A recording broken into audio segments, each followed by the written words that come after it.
क्या साल 2025 खत्म होने से पहले पाकिस्तान के ब्लैकमेलर आर्मी चीफ असीम मुनीर का खून बहेगा और क्या यह खून हिंदुस्तान ही बहाएगा? भारत के army chief general Upendra Dwivedi ने पाकिस्तान को बहुत बड़ी चेतावनी दी है। आर्मी चीफ ने क्लियर कर दिया है कि पाकिस्तान आतंकवादी और उनके आका भारत दोनों को एक नजर से देखता है। सेना प्रमुख ने यह भी कहा है कि भारत अब पाकिस्तान के किसी भी ब्लैकमेल से डरने वाला नहीं है। आर्मी चीफ ने युद्ध से साफ साफ संकेत भी दिए हैं और यह भी कहा है कि अगला युद्ध 4 महीने चलेगा या 4 साल चलेगा। गृह मंत्री अमित शाह ने भी बड़ा बयान दिया है। अमित शाह ने कहा है कि दिल्ली बम धमाकों में शामिल एक एक आतंकवादी का हिसाब होगा। इसके बाद पाकिस्तान में कमेंट्री शुरू हो गई है कि बहुत जल्द मुनीर का खून बहने वाला है और यह कब होने वाला है, कैसे होने वाला है, इस रिपोर्ट से आपको दिखाते हैं। हम पूरी तैयारी करके बैठे हुए हैं। हमें कुछ ना कुछ कार्रवाई करनी पड़ेगी। आर्मी चीफ ने क्या हिंट दिया है? हिंदुस्तान कौन सा एक्शन लेने जा रहा है? क्या मुनीर को मारने का वक्त करीब आ गया है? क्या पाकिस्तान में नया टारगेट लॉक हो चुका है? क्या हमले का दिन, हमले का वक्त सब सेलेक्ट हो चुका है? मूवी शुरू भी नहीं हुई थी, सिर्फ एक ट्रेलर दिखाया गया था।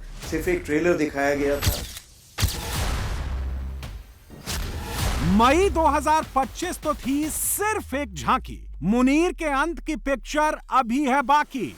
इंडियन आर्मी चीफ ने जारी कर दी है नई वार्निंग। मुनीर के लिए 2025 बहुत अलार्मिंग। अब जो आतंकवादी हैं या उनके आका हैं वो हमारे लिए समान मान। हम किसी ब्लैकमेल से डरने वाले नहीं।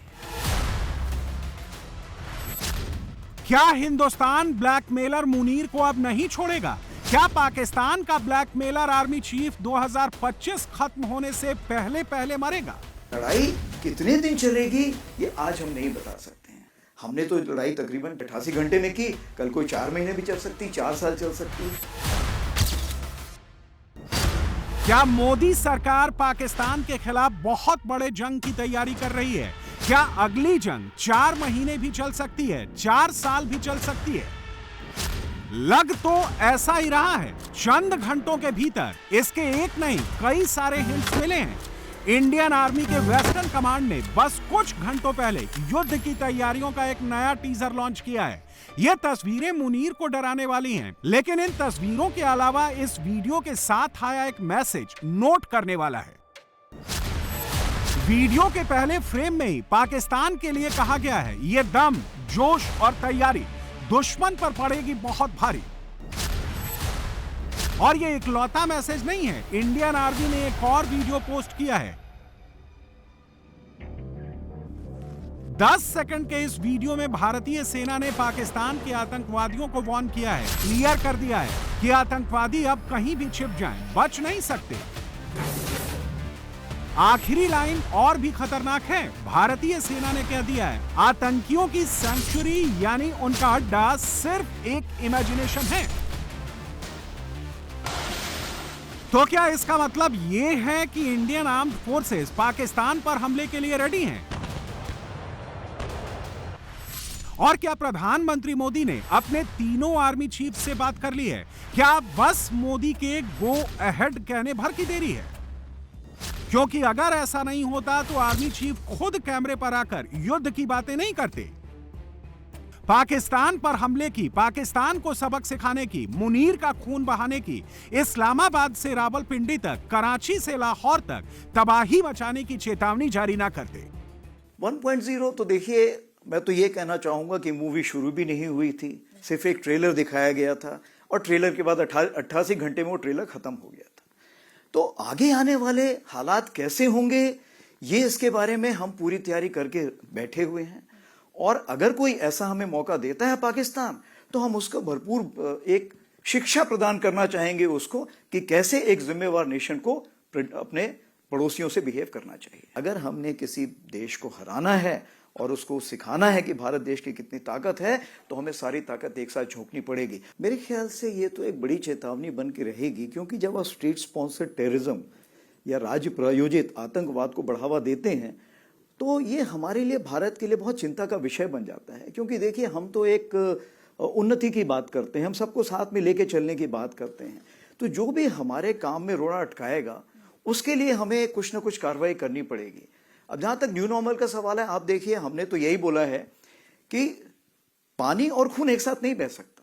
Blood and water can't flow together, talks and terror can't be together. यानी बातचीत, संवाद और आतंकवाद एक साथ नहीं चल सकता है। तो हम तो सिर्फ यही बोल रहे हैं कि आप शांति की प्रक्रिया अपनाइए, हम भी उसका साथ देंगे। जब तक ये नहीं होगा तब जो आतंकवादी हैं या उनके आका हैं वो हमारे लिए समान मान है। दूसरी चीज ये है, जो भी आतंकवादी को बढ़ावा देगा हम उसको जवाब देंगे। और हमारे पास अगर बैरंग चिट्ठी भी आई तो भी हमें पता है कि जवाब किसको देना है, हमें उसकी चिंता नहीं है। और जहां तीसरी बात है कि जहां तक आप ब्लैकमेल करना चाहते हैं हमें किसी चीज के लिए, मेरे ख्याल से भारत अभी इतना संपन्न है कि हम किसी ब्लैकमेल से डरने वाले नहीं हैं। लड़ाई कितने दिन चलेगी ये आज हम नहीं बता सकते हैं। हमने तो लड़ाई तकरीबन मान लीजिए 88 घंटे में की, कल कोई 4 महीने भी चल सकती है, 4 साल चल सकती है। इस चीज को मद्देनजर रखते हुए क्या हमारे पास साजो सामान है उस लड़ाई को लड़ने के लिए? क्या उसके लिए शस्त्र हैं? अगर नहीं है तो उसकी हमें तैयारी करनी पड़ेगी। हमें यह देखना पड़ेगा कि हमें 4 साल की लड़ाई तक के लिए भी तैयारी करके रखनी पड़ेगी। सोमवार को इंडियन आर्मी चीफ का बयान आया कि पाकिस्तान के आर्मी चीफ ने आनन फानन में अपनी फौज को रेडी रहने का ऑर्डर जारी कर दिया। मुनीर ने पहले वही घिसी पीटी गीदड़ दी, कहा अगर भारत ने पाकिस्तान पर युद्ध थोपा तो उसका कड़ा जवाब दिया जाएगा। मुनीर ने फिर से वही बात दोहराई जो उसने पहलगाम हमले से पहले दोहराई थी। इस बार भी उसने ये बकवास की है कि जब मुसलमान अपने अल्लाह पर भरोसा करता है तो दुश्मन पर फेंकी गई मिट्टी मिसाइल में बदल जाती है। लेकिन मुनीर की बात से खुद उसके मुल्क के लोग इत्तेफाक नहीं रखते।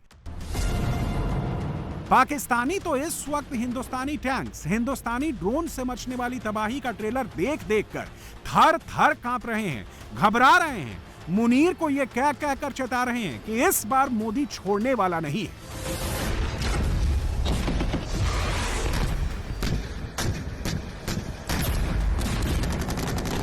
बी वेरी केयरफुल, ऑफिसर्स को वेपन्स इशू करें, फैमिलीज को वेपन्स इशू करें। हम वॉर जोन में, वॉर टाइम में दाखिल हो चुके हैं। लोग अभी तक इस माइंडसेट में नहीं आए कि हम एक अर्बन वॉर में हैं और दुश्मन हमारी सफ़ों के अंदर है। नाज़रीन किराम, इस वक्त खामोशी है। भारत की जानिब से एक हू का आलम है। भारत में पुरस्कार धमाके हो रहे हैं, लेकिन यूं लग रहा है कि भारतीय सरकार की खामोशी एक बड़े तूफान का पेशखेमा है।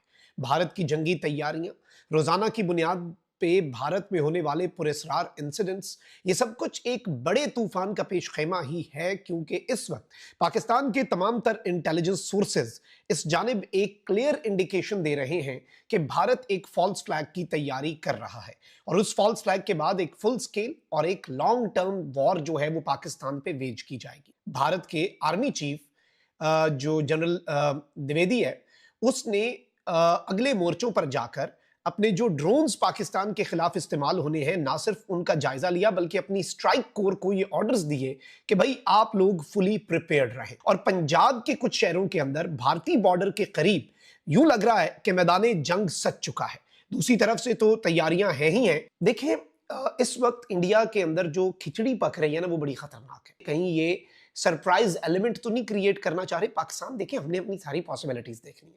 हमने हाथ पे हाथ रख के नहीं बैठना कि कुछ नहीं होता, खैर है, देखी जाएगी। नहीं, ऐसे जंगें नहीं लड़ी जाती और ऐसे जंगें जीती भी नहीं जाती। आप एंटिसिपेट करते हैं, आप दुश्मन को कमतर नहीं समझते, अंडर एस्टिमेट नहीं करते। अंडर एस्टिमेट करना ही तो सबसे बड़ी गलती होती है। मोदी के शैतानी अज़ाइम का अंदाजा तो आप इस बात से लगाएं कि आज इसने अपनी काबीना की सलामती कमेटी के साथ तवील मुशावरत की। अजीत डोवाल और अमित शाह ने उसे अलहदा से भी ब्रीफिंग दी और दूसरी तरफ भारतीय सेना रेड अलर्ट पे आ चुकी है। अगले 2 दिन इंतहाई अहम है और लगता है इस दौरान भारत कोई भी बेवकूफ़ी कर सकता है। LOC के आसपास भी इंडियन ड्रोन्स मुसलसल परवाजें कर रहे हैं। पाकिस्तान में भारत के हमले को लेकर पैनिक इसलिए भी मचा है क्योंकि मोदी बिहार का चुनाव जीत चुके हैं। पाकिस्तानी बाकायदा कैमरे पर वीडियो रिकॉर्ड कर करके कह रहे हैं कि मोदी अब तक बिहार चुनाव में बिजी थे, इसीलिए पाकिस्तान पर चुप थे। मुनीर के मुल्क में सबको यही लग रहा है कि अब मोदी पाकिस्तान पर कुछ बड़ा ऐलान करेंगे, हिंदुस्तानी फौज को आगे बढ़ो का ऑर्डर देंगे। इंडियन आर्मी चीफ ने अब इशारों में यही कहा है, मोदी पाकिस्तान में धमाके का ऑर्डर देने से पीछे नहीं हटेंगे। हम पूरी तैयारी करके ये बात खुद सेना प्रमुख कह रहे हैं। पहले उनकी ये बात सुनिए, फिर पाकिस्तानियों की बात आपको सुनाते हैं। डेटरेंट जो हम बोलते हैं, सैन्य शक्ति, और जो हमारा राजनीतिक इरादा है, राजनीतिक निर्णय लेने की जो काबिलियत है, क्योंकि डिटरेंस तब काम करता है जब आप उस पर विश्वास कर सके कि हाँ ये कुछ करेंगे अगर हमने कुछ कार्रवाई गलती की तो। दूसरी चीज ये है कि क्या सामने वाला उस पर विश्वास करता है, तो हाँ आज जो हमारा डिटरेंस है हम कह सकते हैं कि हम ये करेंगे, दूसरा वाला विश्वास करता है कि ये कर देंगे। तीसरी चीज ये है क्या उसके पीछे आपकी सैन्य शक्ति है। हाँ आज की तारीख पे हमारे पास वो सैन्य शक्ति है जो दिन ब दिन बढ़ती जा रही है। आर्मी चीफ जिस राजनीतिक इच्छा शक्ति की बात कर रहे हैं, मोदी ने वो समय समय पर दिखाई है और इसलिए भी पाकिस्तान में सबका खौफ आई है। पाकिस्तानी भी जानते हैं कि अगर मोदी ने इरादा कर लिया तो युद्ध होकर रहेगा। मोदी ने अगर सेना से कह दिया कि मुनीर पर, पाकिस्तानी आतंकियों पर अटैक करो, तो अटैक होकर रहेगा। और चूंकि मोदी अब बिहार से फ्री हो चुके हैं, तो पाकिस्तानियों को डर लगने लगा है कि कहीं अब मोदी का पूरा फोकस पाकिस्तान के ऊपर ही तो नहीं है। तो पाकिस्तान में जो बात चल रही है वो ये कि जी ये भी हो सकता है कि दोबारा से भारत के साथ हमारा कोई लड़ाई झगड़ा या दोबारा से कोई जंग हो जाए। ये भी कहा जा रहा है, इसलिए कि भारत की तरफ से भी मुसलसल जो ऑपरेशन सिंदूर 2 की बात की जा रही है उसको लेकर पाकिस्तान में काफी ज्यादा खलबली है।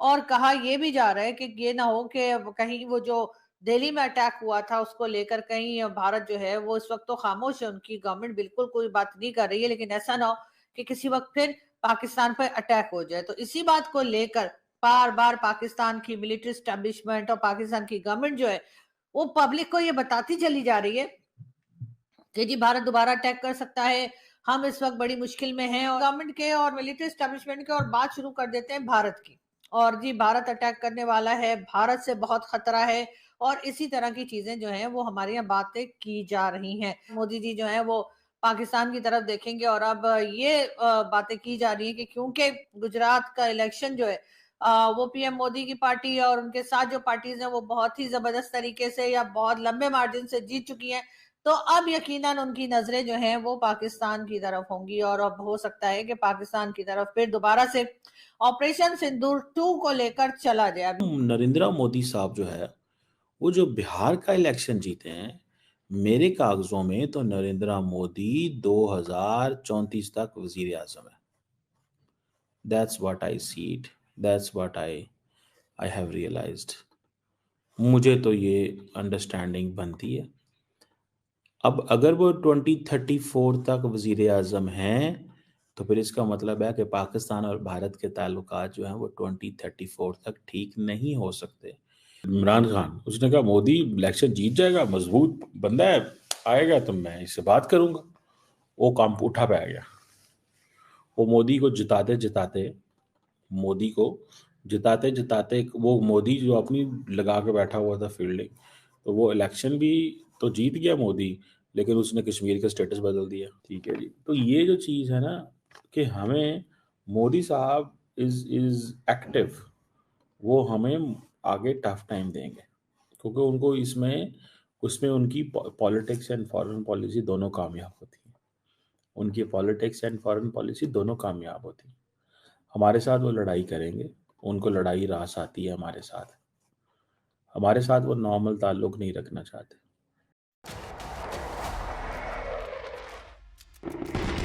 हिंदुस्तान की वॉर वाली तैयारी का आफ्टर इफेक्ट देखिए। मुनीर ने भी अपनी फौज को हथियार और साजो सामान के साथ युद्ध अभ्यास पर लगा डाला।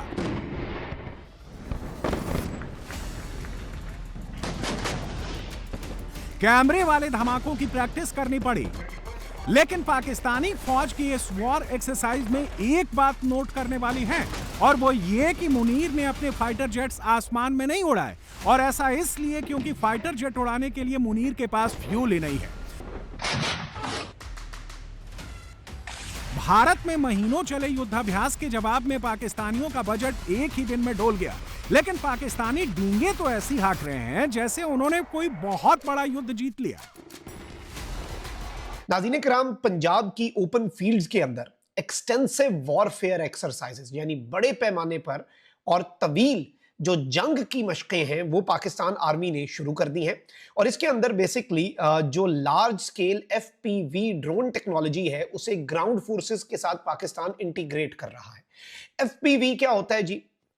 FPV होता है फर्स्ट पर्सन व्यू, और ड्रोन्स के अंदर इसका मतलब ये होता है कि ये जितनी सामने चीजें होती हैं उन्हें डायरेक्टली जो कैमरा ये लेकर जाता है ड्रोन, और इससे ग्राउंड फोर्सेस के साथ इंटीग्रेट करके जो जंगी मशकें हैं वो पाकिस्तान आर्मी ने इस वक्त शुरू कर दी हैं। और पंजाब की ओपन फील्ड्स जो हैं उनका चुनाव किया गया है कि वहां पर हमने ये जंगी मशकें करनी है, और भारत के ड्रोन वॉरफेयर का जवाब जो है वो हमने यहां से जो ड्रोन स्वाम्स जाएंगे उनकी सूरत में देना है। हम भी अपनी तैयारी कर रहे हैं। एक तो पाकिस्तान ने जो लेजर गन्स चाइना से हासिल किए हैं, मैं आपको ये बताऊं कि वो ड्रोन्स को, ये स्पेशली कामिकाजी ड्रोन्स जो हैं, जिनका काम ही खुदकुश ड्रोन्स का ये होता है कि वो आए और तबाही मचाएं, उन्हें अगर आप तबाह करते हैं तो वो भी नीचे आके अपनी और तबाही मचा देते हैं। तो ऐसे ड्रोन्स के लिए पाकिस्तान ने बेहतरीन सिस्टम इस वक्त तैयार कर लिया है।